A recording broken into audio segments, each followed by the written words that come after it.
Thank you for watching Hack the File. I'm Michael Lopez, and today's episode we're going to be doing chapter 15 in the Ethical Hacking book series. Enjoy. All right, I'm back. So, excuse my hair. I didn't put anything in my hair today, but I really don't care. All right, I'm back, and we're doing I would say the final chapter of the Ethical Hacking book series. We have learned a lot, but like I said, this is just the first book in many that I think that I personally and all of you need to be going through, right? um, what these books do is they open up your mind to the concepts, and then you get some practical experience running through the books and the scenarios, which is um, the main part of learning through a book, right? Teaching yourself. um, but you have to keep going. You know what I'm saying? We're not going to finish this series and then go, all right, we're hackers, like we know how to hack, or we could if we wanted to. You got to keep going. So I think after this book, what I'm working on is I'm working on the Kali Linux penetration testing Bible. So I'm sure it's going to have a lot of the same stuff as this.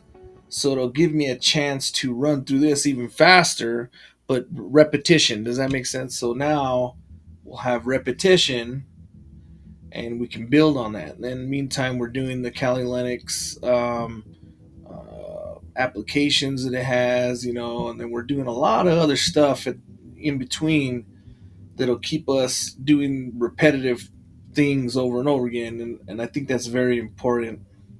Um, I might do becoming getting started as a master hacker by Occupy the Web after this one, because I don't think this is a big book. But anyways, we'll get back to one of the last chapters in this series, and let's see if we can do something with it. I don't know what we can do with it. I haven't read this chapter yet, so everything, like I said, everything on this channel is done for the first time, and we're troubleshooting and figuring it out together. And I'm giving you tips and ideas on how to troubleshoot and figure things out. Right? All right, so let's go. Moving through the corporate Windows network. An inefficient virus kills its host. A clever virus stays with it. James Lovelock. Yeah, that's pretty cool. In this chapter, we'll explore the architecture of a large corporate window network, which typically uses a server called a domain controller to manage and secure the network's machines. As you'll soon see, if at any if an attacker can compromise the domain controller, the network is theirs. After setting up your own mini corporate environment with a Linux equivalent to Windows domain controller and single Windows desktop. What? When did we do that? Oh, okay, it's saying we're going to do it. I'll demonstrate how an attacker might exploit the protocols used by Windows devices in many corporate environments. I'll begin by showing you how to extract password hashes and session keys directly from a Windows machine or by intercepting network traffic. Okay, what Windows machine do we have that we can simulate it? See, I don't know about that. Then I'll show how to use these session keys and password hashes to access other machines in the network by exploiting vulnerabilities in various networking protocols. Now, this is where we get that ZTA architecture set up, because this might work, but not. I don't think in a ZT8, because what you're gonna do is you can only go as far as that person can go. Does that make sense? Least privilege and all that. The processes and protocols we discussed here aren't exclusively used by Windows systems. For example, the Kerberos authentication protocol is used in Linux too. Creating a Windows virtual lab. All right, that's going to give me this. It better be free because usually these Windows virtual labs are paid for. We'll be attacking Windows systems, so we must first create a virtual lab. Oh, that's cool. Containing a Windows machine. Windows is proprietary, but Microsoft offers trial versions that you can download for free. Okay, it's just a trial version. Okay, once you downloaded the ISO image, create a new virtual machine and VirtualBox, just like you did in Chapter 1. Give your machine 32 gigabytes of hard drive space and 4 gigabytes of RAM. Then follow the default setup instructions to complete the installation. Making sure to create a user account administrative privileges. Alright, let's do that. I guess. Windows Enterprise. This evaluation software is designed for IT professionals who are trying Windows Enterprise 10. On behalf of the argument, we do not recommend you install this evaluation if you are not an IT professional.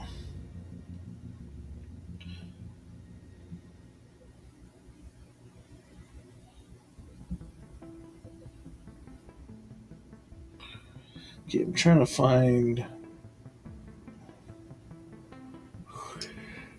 if it's free or if this is just a trial.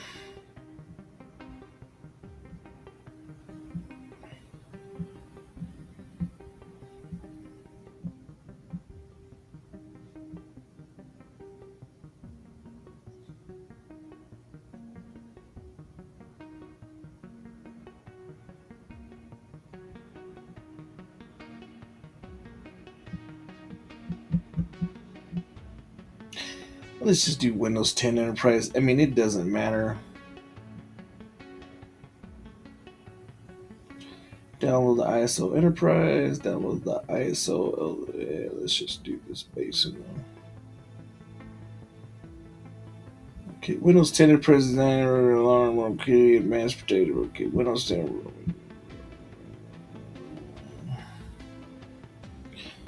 Register for your free trial today.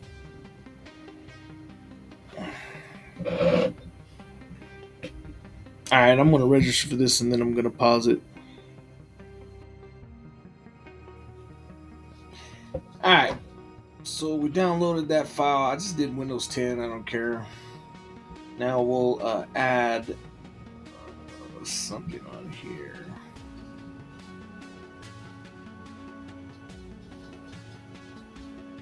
Let's see, newest VMs. Maybe we don't do it like that. Maybe we do new. We put a Windows victim. Can't spell, never can. We'll pick this ISO image. Other.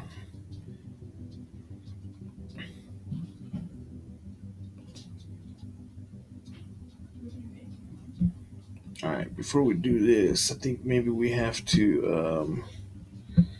I have to go and extract all this. I think. So let's see if we can.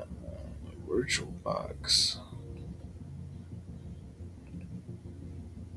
No, that's the ISO image right there. What the fudge?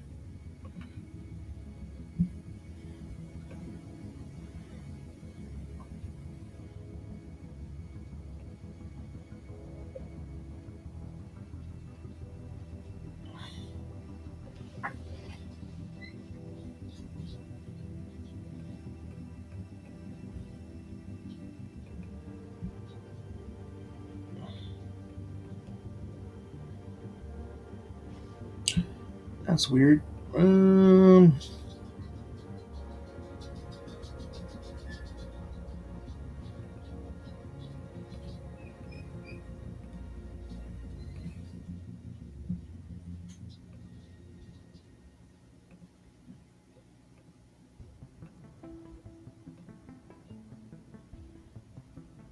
Where's that ISO image?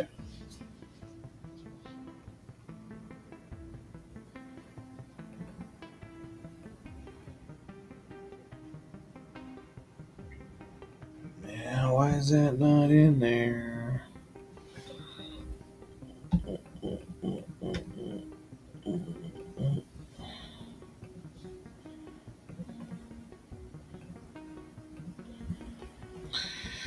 Alright, let's see if we can get this working.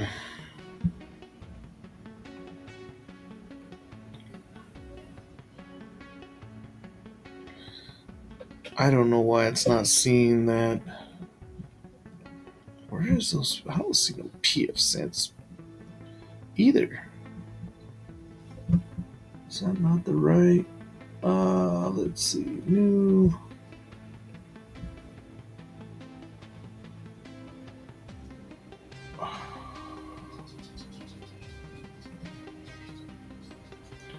Okay, documents. Virtual machines with documents. Virtual machine. Oh.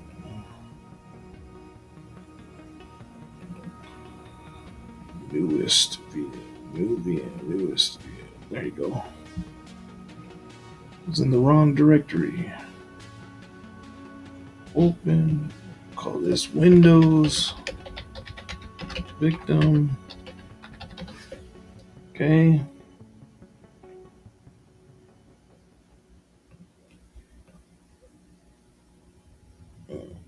We're gonna give this. So we're gonna give this 6,000, right? 4 MB. We're gonna give this. We're gonna give this about 6 GB of RAM. I've learned that at least you need at least 6 GB of RAM to run something. Okay, and then we don't need to give it 50 GB of. Why? That's ridiculous.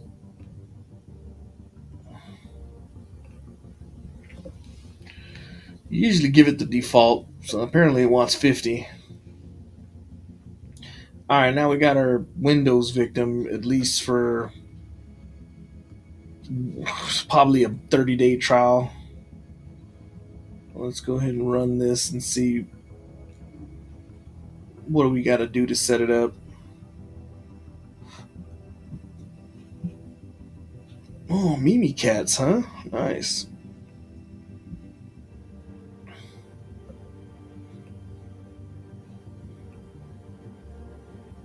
I'm trying to find a free.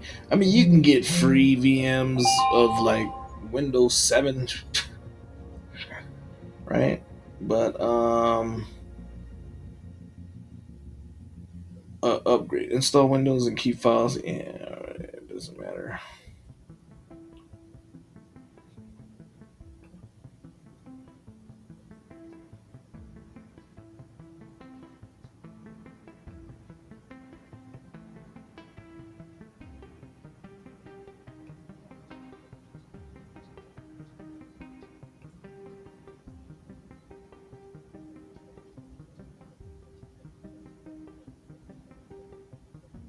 So this is installing, and then when it's done and I'm set up, we'll go on to the next thing. All right, we're back. Downloaded it. This is all downloaded. Everything's ready. Let me go over here and see. So there it is. There's my Windows machine up and running. I guess we're gonna do something with that. Extracting password hashes with Mimikatz. If you guys don't know what Mimikatz is, Google it. Hold on. Do you want to let your PC? Alright. The process of extracting hashes on Windows is similar to the process on Linux. Remember, Linux is in the etc shadow file, except that instead of extracting hashes from the file etc shadow, we retrieve them by dumping the memory of the local security authority subsystem service (LSSAS) process. The LSSAS process contains password hashes and security tokens and manages the process of authenticating and communicating with the domain controller. All right, so let's continue. Extracting password hashes with Mimikatz. Hold on, let me turn my let me start my Windows VM.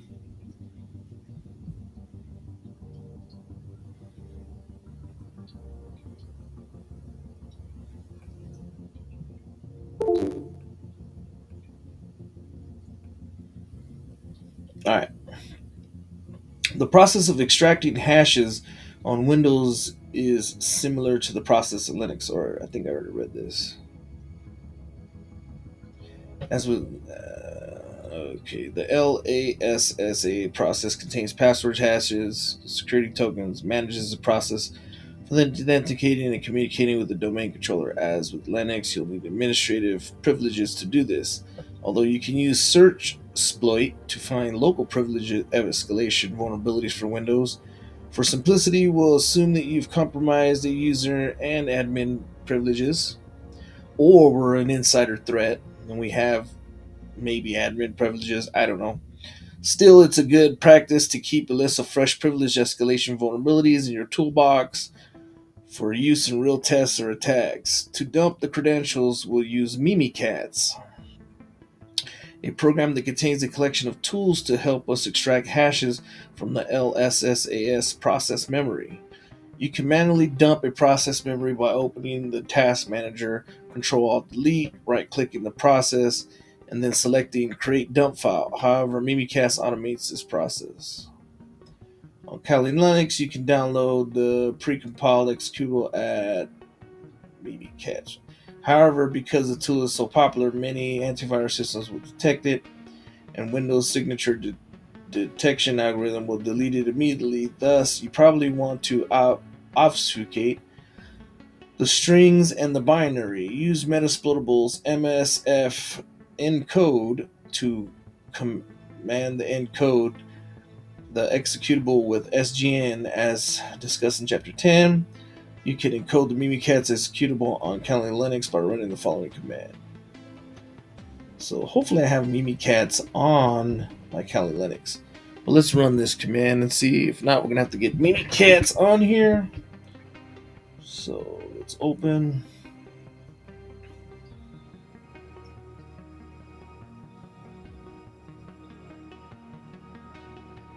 Okay, yeah, I have to have Mimikatz. So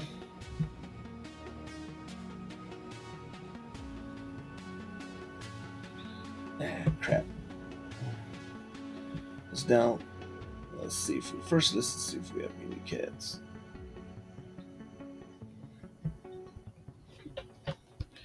Me.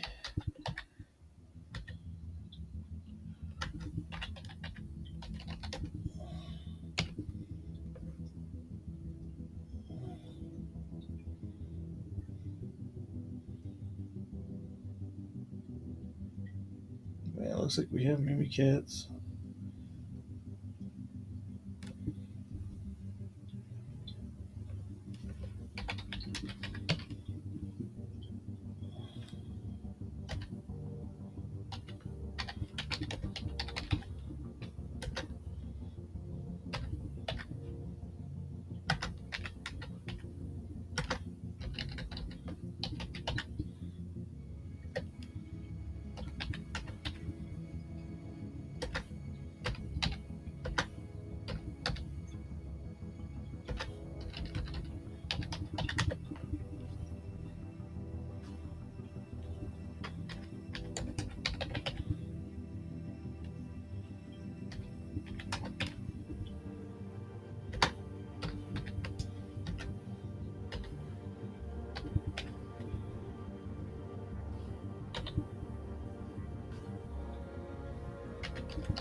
And let's see what that T is supposed to be.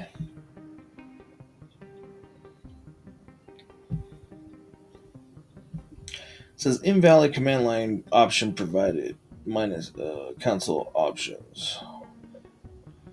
E environment, set role environment, database M N Y C V. There's no T.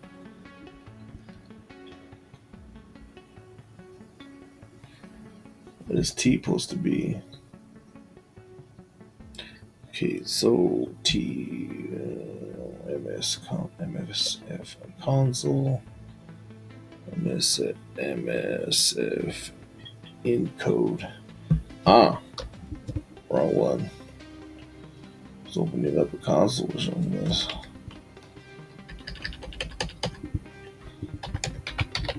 Encode. MSF.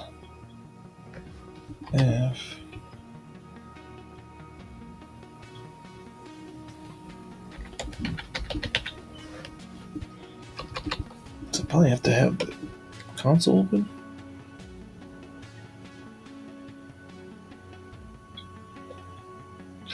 Ah, okay. It's where my Mimi Cats is. Oh, this guy downloaded it. So, it's so stupid.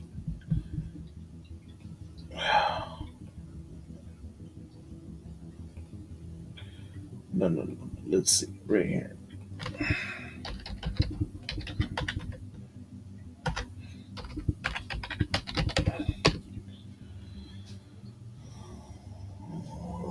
Oh, oh.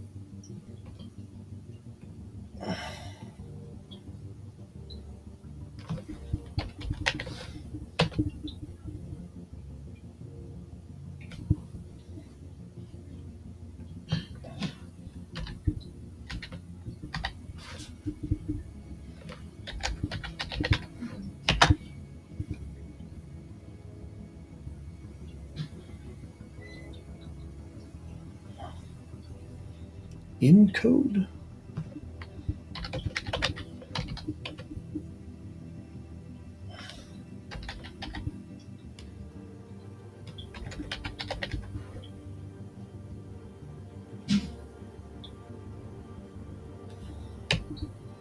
Let me see something here.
Now that you have an encoded version of MimiCats, you can download the Windows.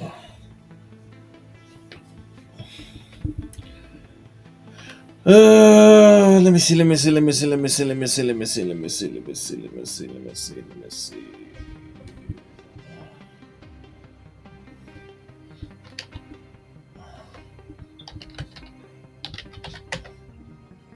Start my pfSense back up. So let's read how this works and we'll adapt it to MSF Venom.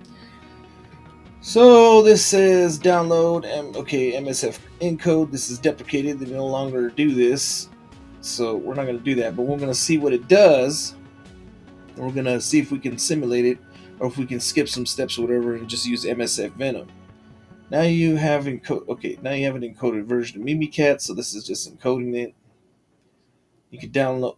You can download on the machine, on the Windows machine that we got.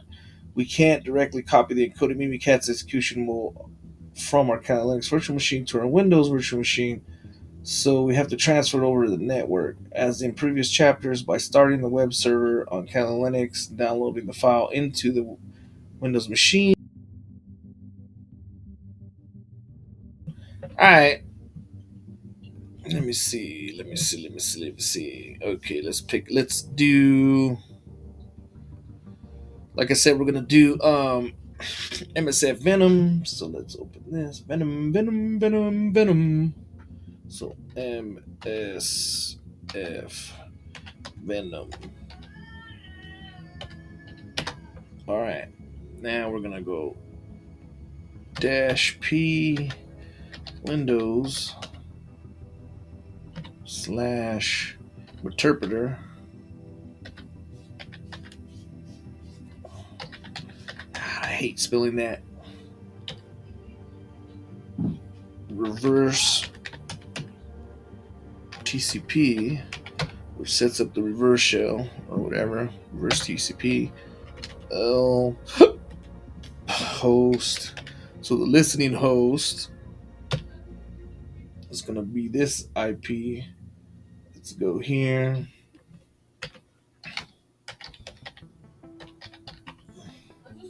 Oh, it's IF config. It's IP config. I can never remember. Yeah, it's IF config. I'm gonna take this. I'm gonna paste that there. Okay, that's the listening host. That's why we don't. I don't think we have to set up that. That VM for listening port. This is all case sensitive. You guys know that, right?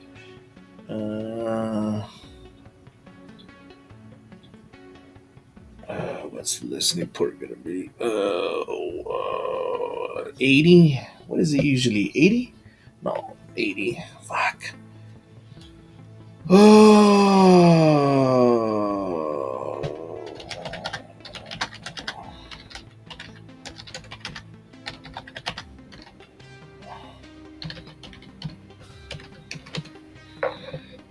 Mm-hmm.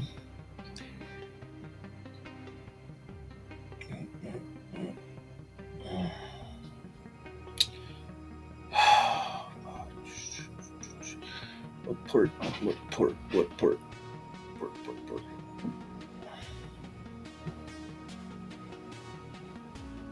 However, some ports can be.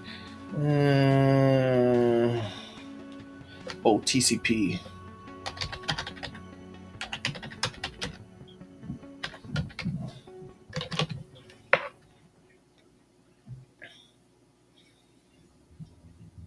Yeah, it's 8080. That's right. 8080. Okay, let's try port 8080. And then, let me see.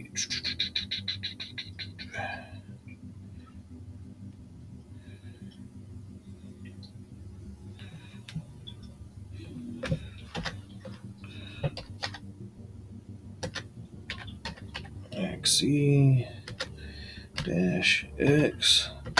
Mimikatz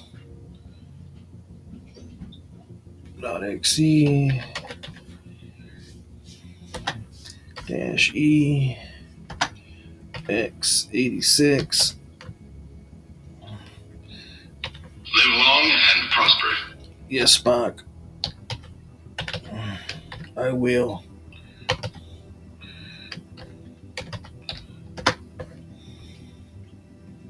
That's the encode. And then the intervals. I'm going to use 9-O Mimikatz encoded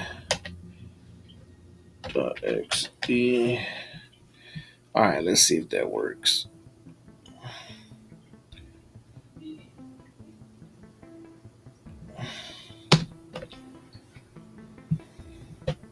MSF Venom.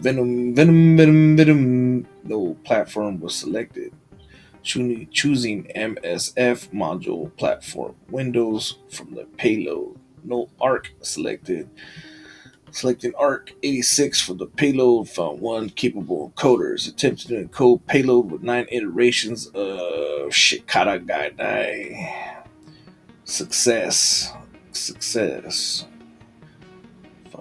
Error. No such file directory at our mimikatz.exe. Oh, I gotta be in the mimikatz folder. Damn it.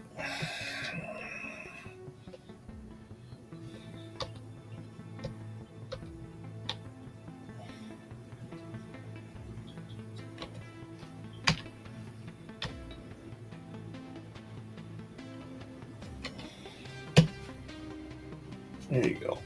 That worked better.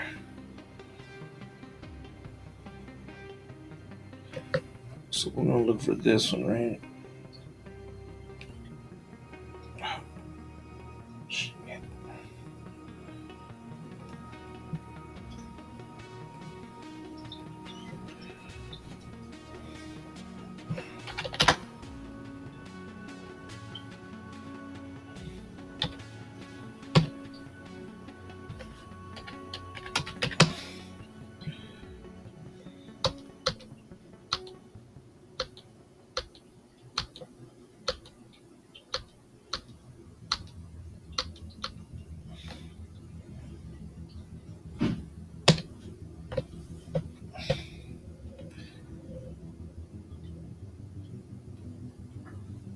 Permission denied. Okay, so it found the.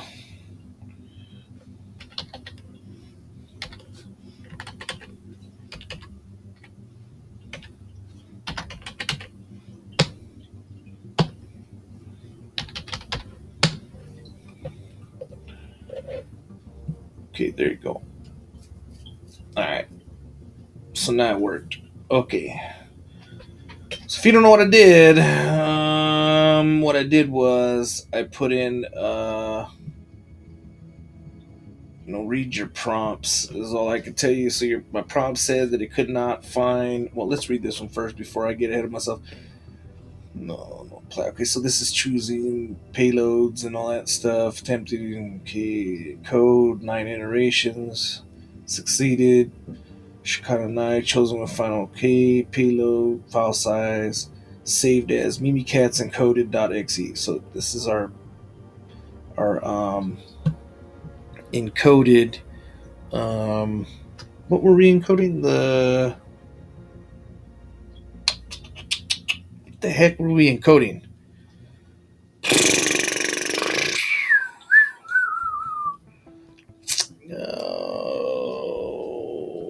Spinning back kick. What the heck is that?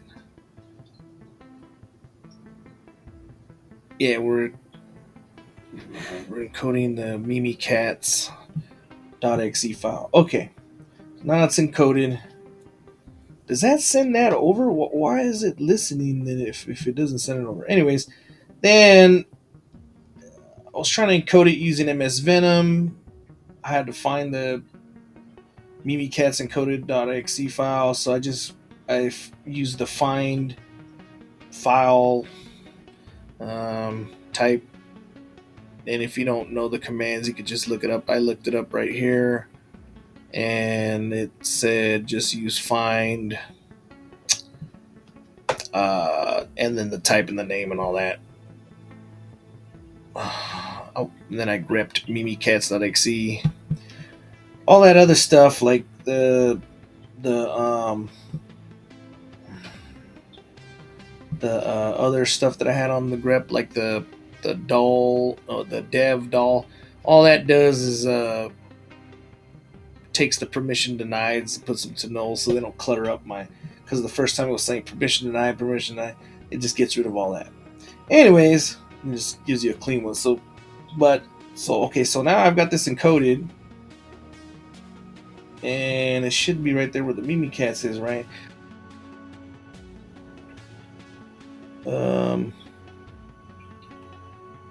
So now that's okay. Now that you have an encoded version of mimikatz that you can download on the Windows machine, we can directly copy the encoded Mimikatz keyboard from our Kali Linux virtual machine to the Windows virtual machine. So we transfer it over the network as in previous chapters by using the web server. Okay, this is where we use this. Linux machine and downloading the file onto the Windows machine. First start with Python web server. Alright, so let's do this. So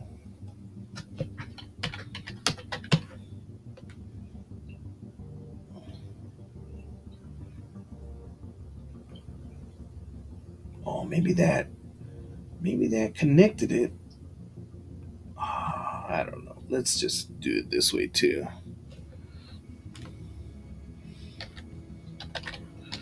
Python 3 -m HTTP server. Let's do that for 800, 8,000. All right, we got that running.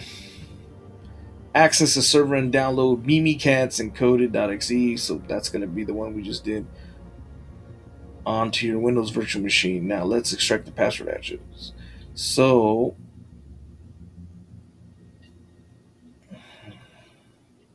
we're going to use the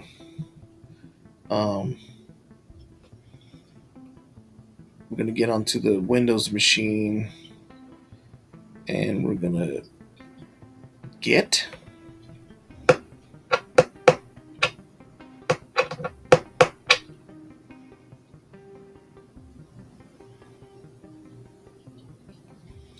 let me see wget should be let's go back to the Windows. Okay, so curl Mimikatz encoded, that's what it was called, right? Mimikatz encoded. Let's make sure before I Mimikatz encoded.exe.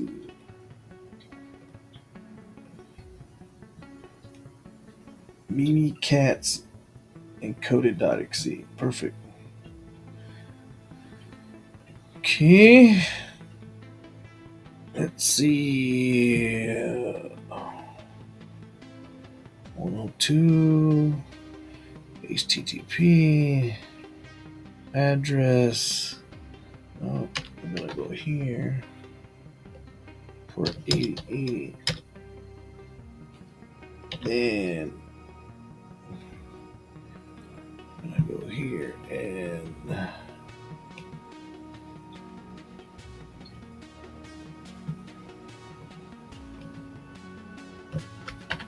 oh, God. I'm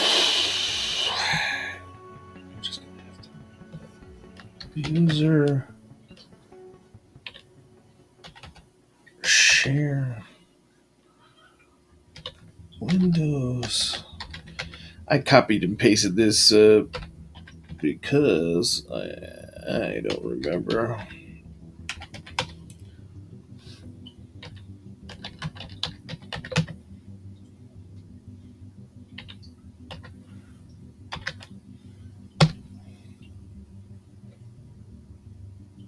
Failed. Connection refused.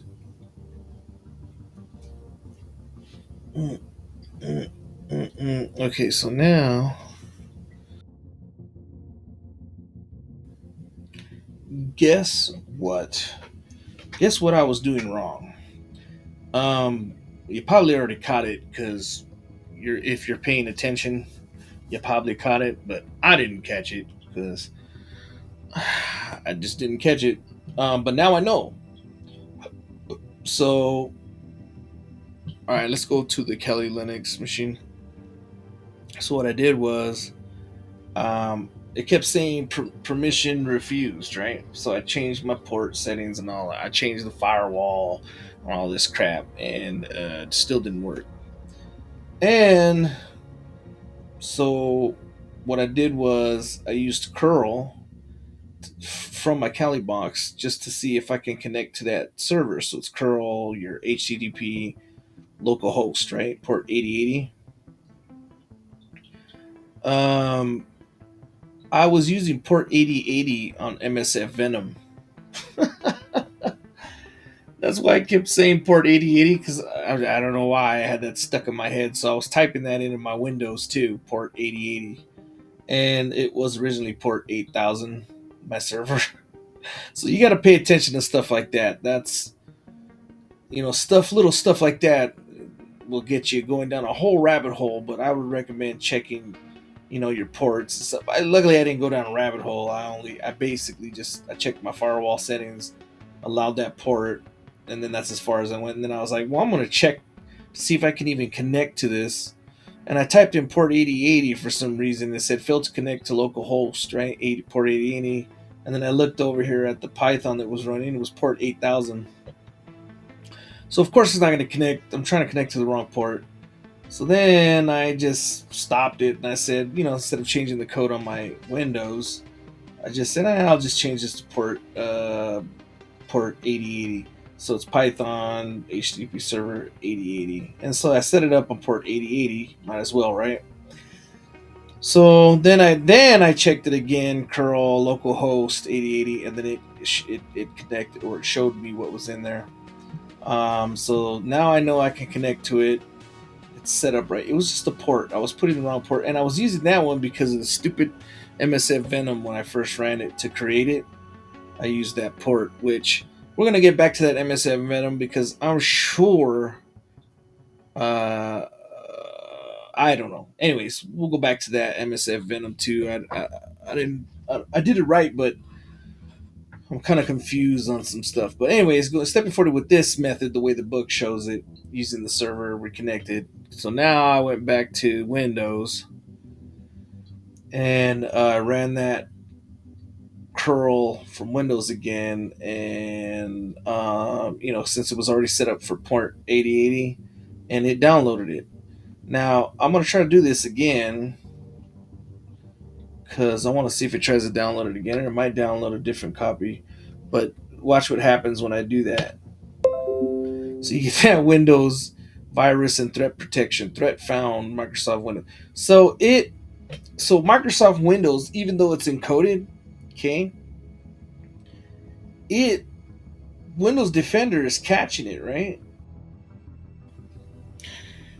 So, um, I did this video a couple times. I'm going to trim the fat, make sure it's not too long. But, um, so we got the payload, which is Mimikatz encoded with the Shikata Ganai, but we're just doing a recap. We used MSF Venom because this is deprecated. We figured all that out.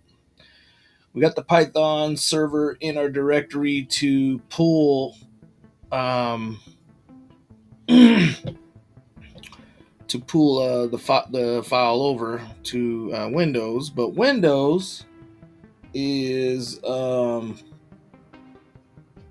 Windows is Windows Defender is catching it. Okay, so here's the thing. This was written, I think maybe in 2020. This book. Um, I'm sure since then. So there's two things. Either I'm not encoding it right, or this new VM that I downloaded has a updated Windows Defender um, detection for Mimikatz. So what happens is it checks probably multiple things on Mimikatz. So it probably does a hash. It probably does a digital signature. It probably does all kinds of stuff to where, or something like along those lines, right? Where it's looking for Mimikatz. It probably looks for metadata and all that. So what you would have to do is you'd have to play around with this. This is really cool, but I don't have time to play around with it for too much. I played around with it for a couple hours last night, so this is the next day that I'm getting back on here and finishing this video. And so I tried to change the hash. So I changed the hash on Mimikatz executable file exe. Then I re encoded it. Still didn't work. Defender still caught it. I looked into changing the metadata, so I changed some of the metadata, then the hash, then recoded it. That still didn't work. It still caught it. So, I mean, the next steps of that would probably be to get the source code and change variable names in it or something without breaking it. And I don't have the time to do that. Right? That's for die hard hackers that want to have their own payloads. And then you don't even have to use Mimikatz, right? But in this case, if I wanted to try to get Mimikatz through Windows Defender in here, I would have to do all that stuff to it and try to slip by the Defender. So what happens is, Live long and you too, Spock. Windows Defender is looking for certain things, and that's why it flags it, right? So I went into the logs. Right here's downloads, and it's not downloading. I went into the logs, and in the logs here on this, here's the warning, right? So you guys got to look up, see up where your logs are, right? But you just go into Windows Defender in here, and I'm trying to see what it's flagging, because I tried to do this file a bunch of times and it's catching it. Look at all these times, right? And Windows Defender, Microsoft Defender virus, and so detection ID. You have to look these up and see what they are, right? And I know one thing it's looking for is a hash, so I changed the hash. And then another thing I found in here, I looked up. It's looking for the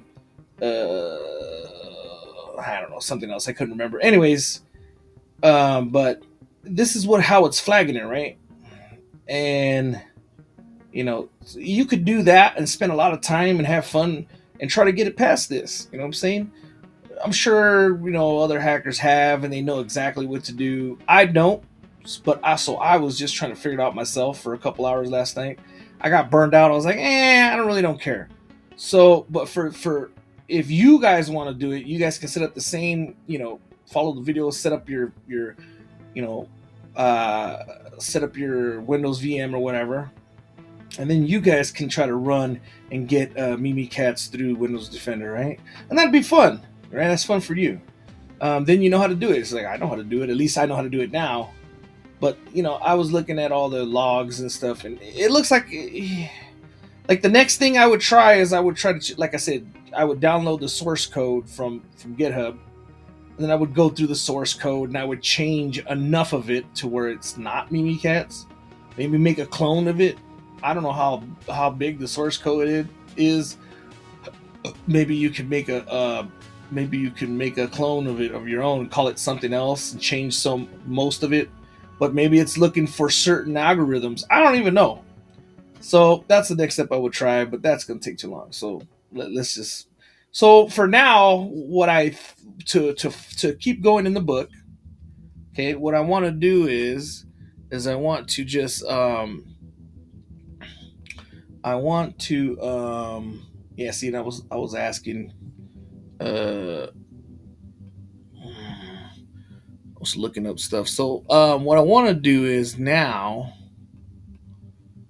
is I want to I gotta take a breath. I want to move on, but I'm gonna have to shut down Defender to move on to this. So, but let's follow the book next. So this is assuming that it downloaded, which it didn't. But then it says check your use. So let's check our. Then use command who am I /groups to see your groups. So I'm going to follow this commands to see if I have admin or if I have this to see if I have admin rights to shut down Defender, right? And if I'm not, I'm going to give myself it, right? On another note, I was using another way because in the video I was using curl, and then I said, well, maybe let's try another way. So then I was using PowerShell invoke web request to get that file over, and I actually zipped it changed its name. So I changed its name to excel2.zip, right? And I zipped it up, send it like that, try to unzip it. Nothing worked. Defender was catching everything. Okay. So, I mean, there was different strategies I was using to try to get past Defender, which is fun, and it would have been real fun if I would have got past it. But I mean, I changed the hash. I uh, encrypted it. I even put it to a base 64, and then I zipped it. So I did all kinds of stuff, and then I still, it still didn't want to do it. So I mean, I tried for about 2 hours straight. So let's just move on. You guys can figure it out. If you don't, that'll be a fun little project. All right, so let's move on to, let's see. So I'm gonna open PowerShell, and I'm gonna see if I have admin rights or whatever, what kind of rights I have, right? So groups. Okay, so it wants me to do that. Group information, group name. So group everyone. Well, no, mandatory group. All right. All right. I got Mimi Cats to work finally. I just had to go to the website and download the zip file straight on to this Windows machine. It's got too much security. Didn't even want to let me run it. I had to disable everything Defender. Finally got it to run. There's Mimi Cats. After I do this lab, I'm gonna I'm gonna erase it and then maybe like restart this VM. So yeah, that took forever. Finally got Mimi Cats to run, but like I said, I had to disable all the Defender stuff. And I'll turn it back on, and it'll once I turn all this back on, Defender will just delete it. But let's run it. Um, yeah, this version of Windows Defender just is not liking Mimi Cats at all. All right, so now it says here I'm in Mimi Cats. Let's run this command.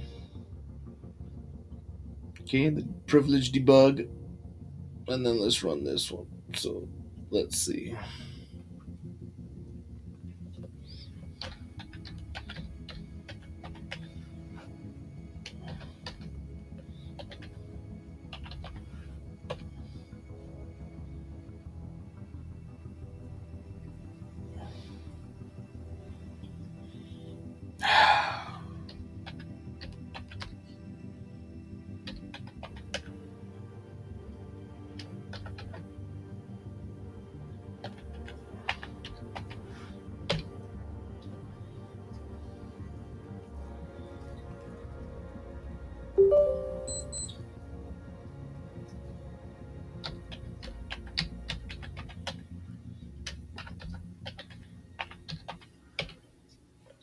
Privilege 20 is okay. So you got to run it as admin.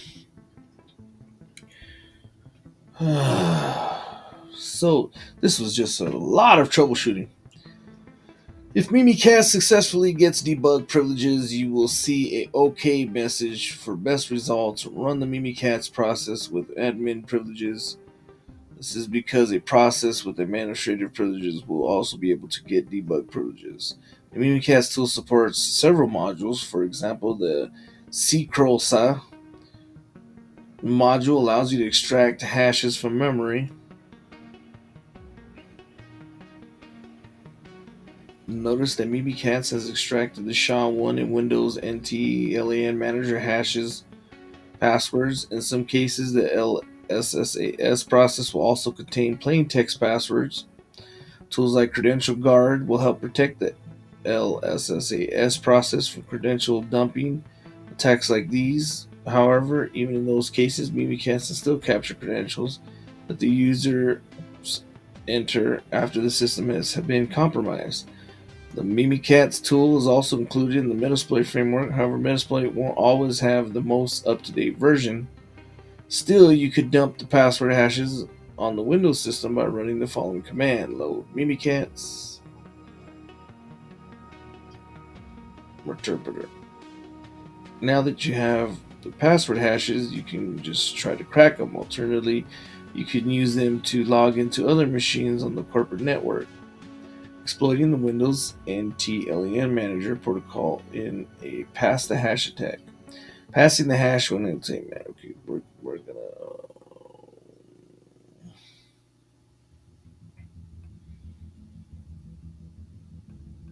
let's run this command.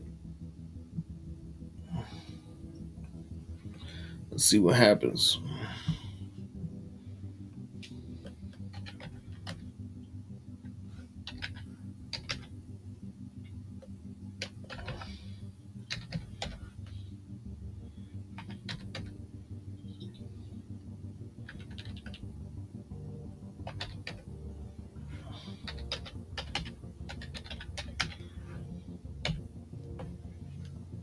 Hmm.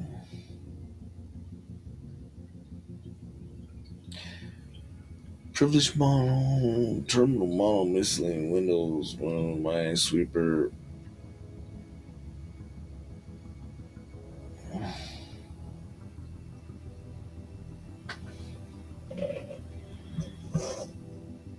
Well, that was how I was supposed to get.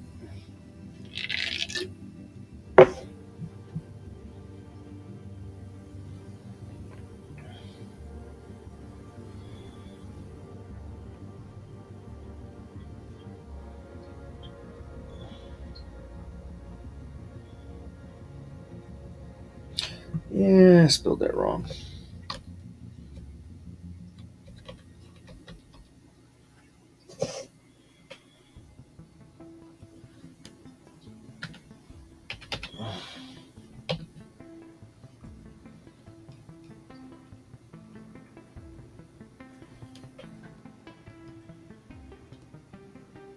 Alright, long passwords. Mike, primary. Here's the hashes.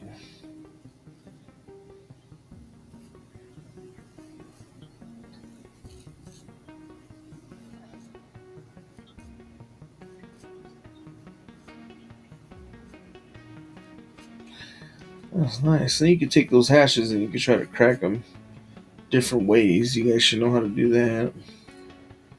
But there's no plain text. It's just a hashed password.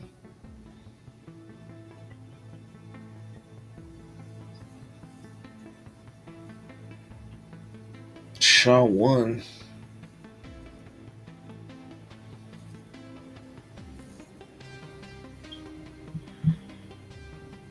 That's pretty cool. Notice that Mimikatz has extracted the SHA-1 Windows NT Manager hashes of the passwords. In some cases, also provide plain text. Tools like Credential Guard protect against, however, in those cases, Mimikatz. Alright, tools also include an exploitable NT Manager. NTLM is a Windows protocol that allows users to authenticate and other machines on the network using their password hash. Shows what happens when a user logs into the machine and attempts to access the NTLM shared folder on the server. Server messages are exchanged during the process when log users in when your user logs into the machine with their username and password. That machine stores the username and hash of the password and then usually deletes the plain text password. When the user wants to access the server on the network folder, the operator blah blah. Username password, desktop, username server, nonce encrypted, the hash password authenticated, username, nonce, domain controller, authenticated, but we can get on. System sends the server the user's name. The server responds by sending a 16-bit nonce called a challenge message. Then the client encrypts the nonce with the user's password hash and sends it back to the server. This encrypted nonce is commonly referred to as the challenge response. The server then forwards the user's name, challenge response, and challenges messages to the main controller. The main controller is the server responsible for strong information about users, managing network security policy. Once the The main controller receives a challenge response. It will verify that it's looking up the user's password hash in the database. We'll then use the hash to decrypt the nonce and challenge response. If the nonce match, the domain controller will send the server a message telling the server that is authenticated. The user and the server will then grant the user access. Notice that the protocol never uses the plaintext version of the user's password. This means that if an attacker can obtain the hash of the user's password, they don't need to crack the hash to access another machine. They can simply use the hash extracted as passing the hash to the encrypt to the machine to encrypt the challenge response and authenticate the domain controller. We'll call this attack a pass hash attack. To perform pass hash attack, use Mimikatz to load the hashes you extracted. Alright, let's do that. Let's see.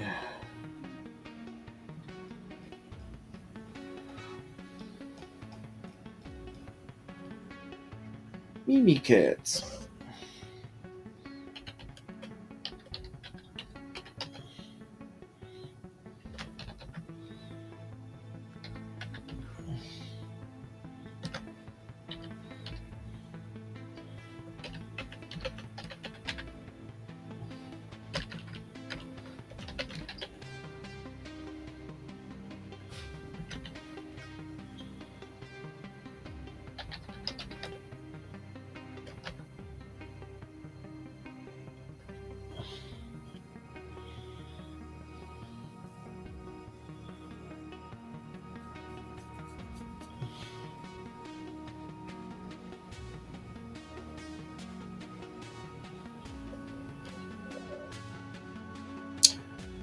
Okay, replace the user, domain, and NTLM hash values with the extracted username, domain, and password hash. Okay, so replace the user. Where is this hash? Right here.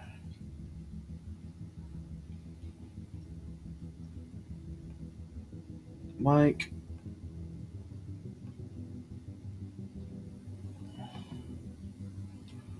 That's the domain. No, that's the. Where's the domain? Desktop.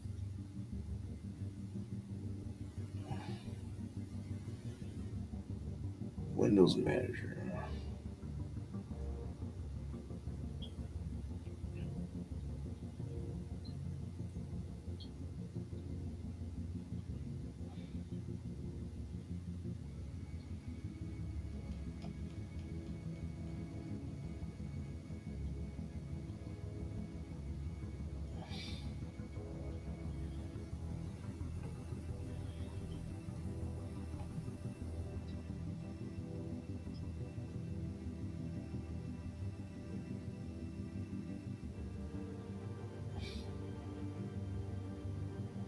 It's domain dot.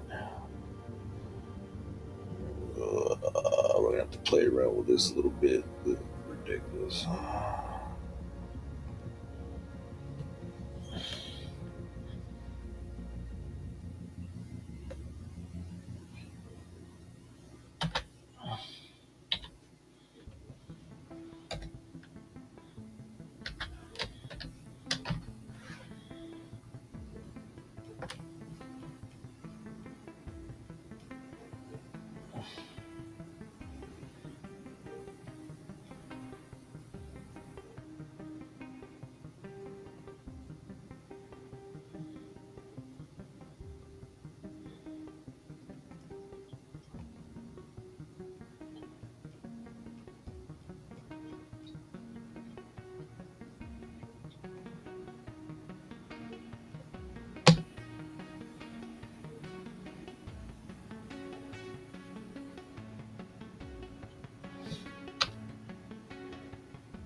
I can't stand myself.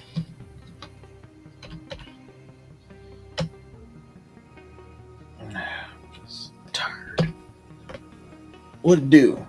What in the hell did it do? Mic, desktop.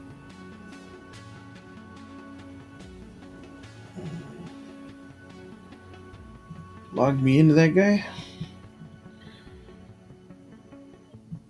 I think that worked. Now you can impersonate a user and access the resources. Nice. For example, if our virtual environment contained another Windows machine, you can connect to it accessed by the PSX tool. Run the PowerShell terminal. PSX. Other machines. PowerShell. We're not going to do that. You can now download from free. Exploring the corporate Windows network. Once an attacker is inside a network, what should they do next? On the corporate network, they might learn about network devices and associated security policies and listening for network traffic. Querying domain controllers. Large corporations must manage security policies across thousands of devices, so they usually organize machines in a hierarchy structure consisting of organizational units, domain trees, forests, organizational units, the lowest level of hierarchy, and consists of grouping users, security groups, and computers. A system administrator is free to choose the structure of for example, the administrator of a large bank may let me see. May choose to create an OU for each location, such as Virginia branch, California branch, Florida branch, to contain the teller's machines. All right, what is this crap? A collection of okay. Thus, the administrators might create two separate domains. All right, let's show you how to protect it. The domain manages these domains. Yes, attacking the DNS service. The DNS service is a key part of the domain controller. It allows machines in the domain to find IP addresses. Yes, yes, we already know that. However, the DNS lookup fails. For example, if blah blah simulating to a hack. If the victim's machine responds to the message, you have captured the. You can use the responder to. Okay, we're gonna skip this. We'll do Active Directory, and LDAP services. Second service hosted by the domain controller is the Active Directory service, which is database of objects in the domain. These objects include users, security policies, and shared machines such as printers and desktops. A user object contains information such as usernames, passwords, and hashes. Security groups objects contain information on the privileges afforded to the group. Operating systems to implement every directory access protocol is feasible. Instead, they often implement LDAP, a standard protocol that devices can use to interface with most directory services. The LDAP service translates LDP style queries into query formats supported by the backend directory service. This means that clients have to support only the LDP protocol. At the root of the DIT is a domain. The value DC Bank DC Comp equal is the distinguished name which uniquely identifies a component in the tree. Writing an LDP query client. LDP can be a helpful tool for getting access to the domain controller. If we gain access to the main controller, we can store the credentials for all users on the network and create user accounts, control the network. We can control the domain controller. We can create our own administrator accounts. However, the credentials we extract from the machine on the network might not necessarily grant access to the main controller. Instead, we'll need to move from machine to machine, extracting more privileged credentials until we find some that give us access to what we need to efficient. While you're doing all this, you're being logged, right? So they're showing you all this, but in the real world scenario, you got to do this covertly. You got to make it look like everyday traffic because usually they have a law seam tool or something that's checking all logs and all activity. And if it looks suspicious, they flag it and then they'll be on to you. But this is cool. Attackers can you're learning how to do it. Attackers can learn about the structure of the corporate network by querying. Okay, so pip install LAPD3. So we're not going to do this either. You can download the free virtual machine added to your environment. The free IP virtual machine is a Linux equivalent to Windows domain controller. And we'll use it. Man, this might be cool. Alright, so we might have to do this on the next video.